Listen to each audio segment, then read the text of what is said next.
I hadn't planned to return home so soon. Not with the stitches still tight on my forehead or the ache blooming down my shoulder each time I moved my left arm. But I didn't know where else to go. The motel smelled like bleach and disappointment, and I couldn't stand one more night pretending I didn't exist. The porch light was off, but the curtains were open. My steps on the gravel didn't make a sound, probably the only kindness the world had offered me lately. I reached for the doorknob out of habit. Then I heard it. "Yeah, Mom's plane went down. Cabin's ours now. We'll clean it out tomorrow." It was Theo, my son, the voice I knew before I knew my own. Another voice softer, probably Celeste. "You're sure they confirmed it? They're saying presumed dead," he said. Close enough. No one claimed her, no ID. They'll process it soon. Doesn't matter, we've waited long enough. I don't remember stepping back, but I was suddenly off the porch.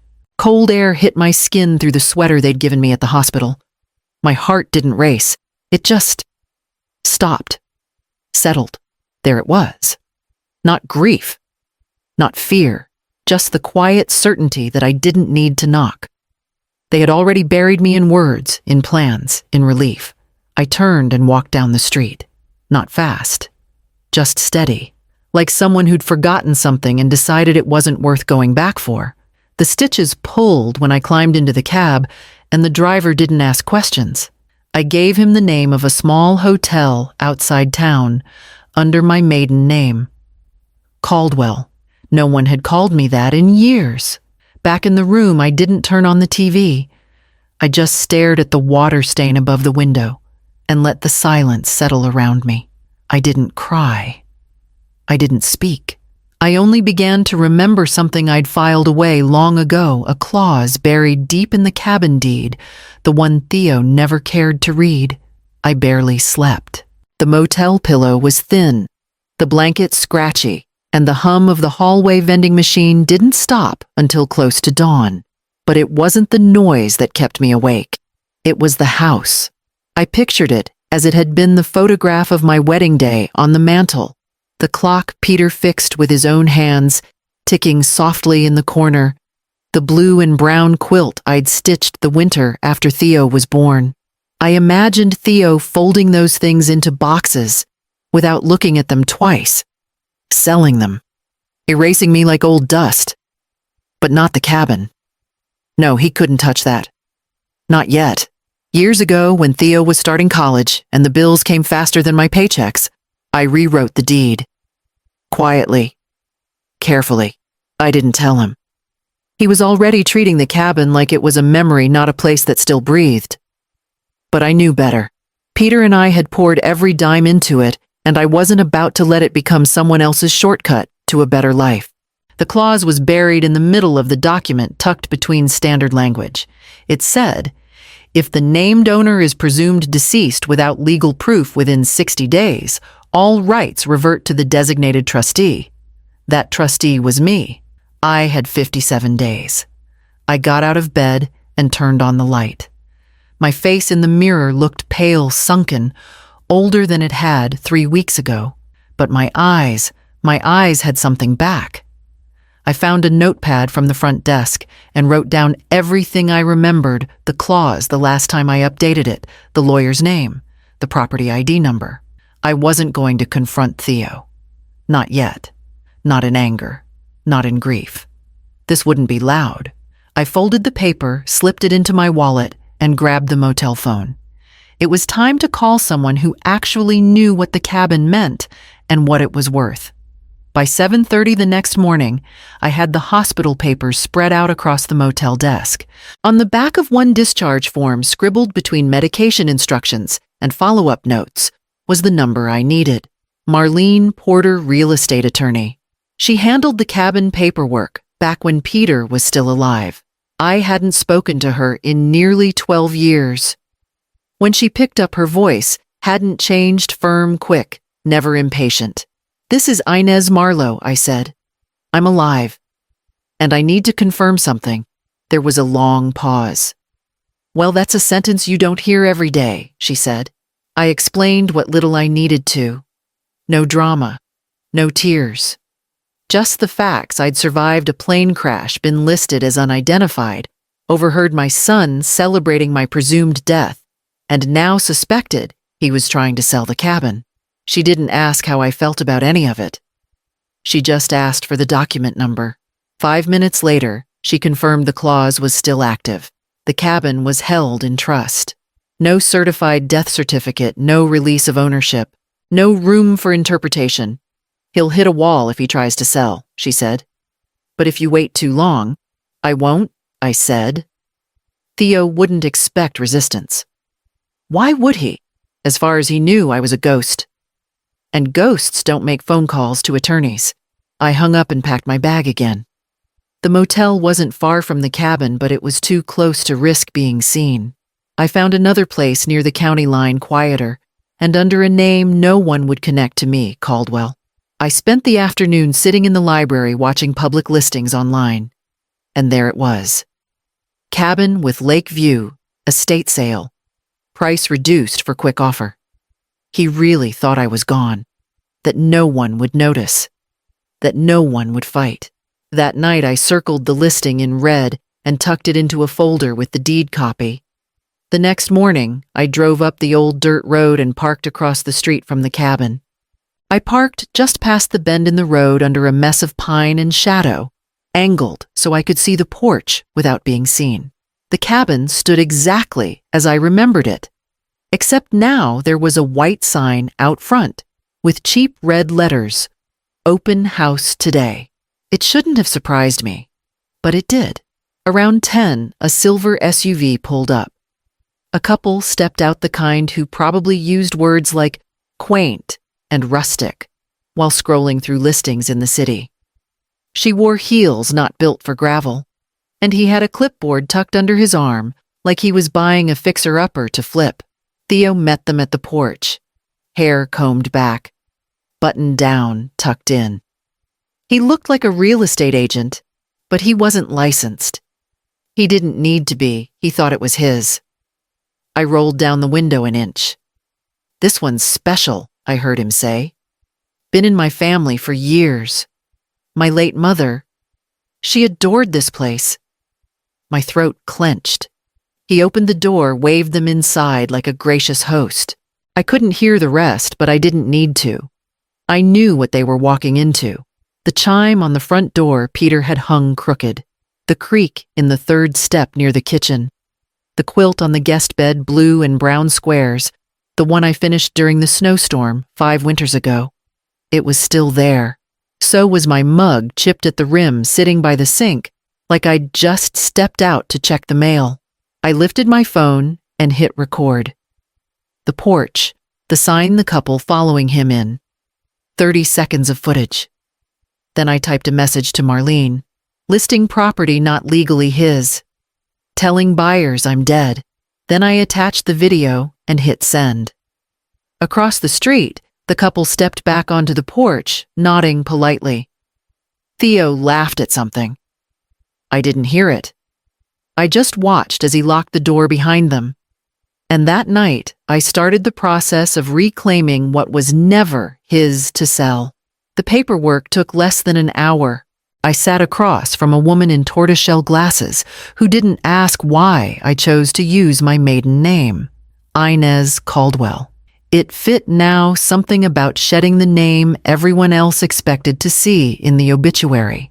By the time the documents were notarized and scanned into the county record system, the new trust was active. The cabin now had a guardian with no ties to Theo, no legal gaps he could exploit. I kept the folder zipped in my bag, close enough to touch, when the room felt too quiet.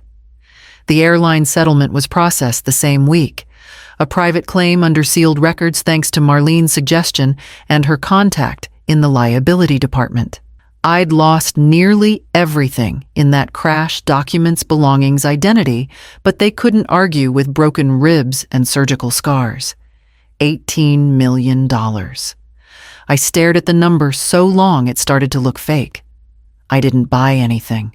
No new clothes, no car, not even a better motel. I still used quarters at the laundromat and folded my own sheets with one good arm. I wasn't hiding out of fear, I was watching. And the less I stirred the water, the clearer the reflections became. But I did open one more account. Maisie's name went on the new trust. A clean fund. Long-term growth. Educational disbursement. Housing support at 25. Full access at 30. No loopholes. No contact from her father required. She was only 15, but I already knew she was the only one who ever truly saw me. The way she listened. The way she still asked about Peter's old typewriter or my apple bread. It wasn't about nostalgia, it was about care. Theo was nowhere in that file. No percentage. No backup access. Not even a mention. He'd decided I was gone. So I decided he wouldn't be part of what was left. And with the cabin secured and the trust in motion, all that was left was to let him find out slowly, carefully, and far too late to stop it. The letter went out on a Monday.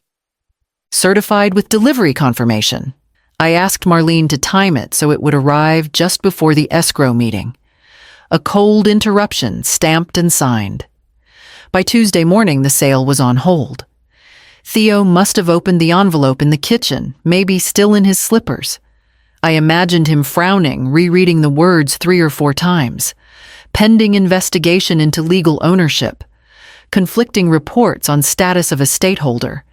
Verification required. He didn't call me? Of course not. He called the airline. I don't know what he expected them to say. Maybe an apology, maybe confirmation. But they gave him the truth. The passenger survived. Injury report confirms. She's listed as alive. That was the moment the story unraveled. The fiction he'd told himself that I was gone, that the cabin was his, that no one would question it, fell apart in one short sentence. He didn't reach out. Not even a text. No angry voicemail. No carefully worded excuse. But later that afternoon, Maisie's phone lit up. 4 missed calls. 2 from his number, 1 from Celeste's, 1 blocked. She showed me. She didn't answer. He's only calling because he lost something, she said quietly. Not because he wants to fix anything. I didn't respond. I just nodded. For years I'd believed silence between us was distance. But now I saw it clearly. It was convenience. He had shut the door because it made the transaction easier. But now the door wouldn't stay closed. I'd left just enough of a crack for the truth to slide through. That night, I lay in the motel bed and listened to the heating unit click on and off. Maisie was asleep in the other bed, curled toward the window. The cabin hadn't sold. The trust was locked. The clause was active. And the silence. It wasn't peace. It was consequence. I picked up the deed folder again and started preparing the next document transfer of utility access care of address and legal occupancy. I was going home. The air was cooler than expected that afternoon. The kind that hinted fall was thinking about arriving early. I sat on the bench across from the pond at Lincoln Park, the same one where I used to take Maisie when she was little. Back when she still wore light-up sneakers and asked endless questions about clouds and feathers. I had wrapped the sandwich in foil that morning, just like I used to. Peanut butter and apple slices her favorite when she was 6. I didn't know if she'd still like it. I didn't care. It was about memory, not taste. I saw her before she saw me. Backpack slung over one shoulder, earbuds in. Her steps slowed as she got closer. She looked up, then stopped. For a second, I thought she might turn around. Instead, she ran. Her arms hit me hard around the neck, and I held on like I hadn't just come back from the dead, but from something deeper. She didn't say anything for a while. Neither did I. We sat side by side, sharing quiet, and the sandwich, watching the ducks paddle through the murky water like nothing had changed. Finally, I reached into my coat and handed her the envelope. "Don't open it until you're 25, I said, "and never show your dad." She didn't ask what was inside. She just nodded and tucked it into her bag without a word. "I missed you," she said after a long pause. "I never stopped thinking about you," I answered. That seemed to be enough. We stayed until the streetlights flickered on. She didn't ask about the crash or the cabin or why I was hiding. She knew what mattered. I had come back not for everyone, but for her. When we stood to leave, she turned to me and whispered, "He knows you're alive, doesn't he?" I nodded once. She looked toward the sidewalk where her dad's car usually waited, but it wasn't there. "He won't come here," she said. "He won't want to see this." And she was right. He never did. The new keys felt unfamiliar in my hand, but they turned smoothly in the lock. The door creaked the same way it always had. Peter had promised to fix it years ago. I never let him. Inside the cabin was quiet. Still, as if it had been holding its breath since I left. The shelves were empty. The old map of the Cascades we'd framed together was gone. Even the woven rug by the fireplace had been rolled up or tossed, but the faint scent of wood smoke still clung to the air, and on the floor by the back hallway lay a broken picture frame. Our wedding photo face-down glass cracked. I didn't cry. I pulled out the same pad of paper I'd carried since the motel and wrote down 3 things: transfer utility services, confirm scholarship documents, book donation for town library. That was the beginning. I walked the rooms slowly, taking note of what was missing, what remained, and what no longer mattered. A chipped mug in the sink. My sewing basket still tucked beneath the window seat. A faded note from Maisie taped to the inside of the pantry door. "Don't forget to make hot chocolate. Love, M." It would have been easy to feel hollow in that space, but instead I felt firm. Still sore, still tired, but grounded. Theo hadn't cared to preserve anything. Not a letter, not a photo, not a thread of meaning. He'd walked through these rooms as if they were square footage, not memories. I'd been wrong to think he would carry anything forward. So I would. I emailed Marlene that night to finalize the educational trust under Maisie's name. I called the county to request donation forms for the books I'd boxed away. I made a list of local teachers I still remembered from the days I used to sub. This cabin wasn't his. It wasn't for sale. It wasn't a line item on a financial plan. It was mine because I stayed.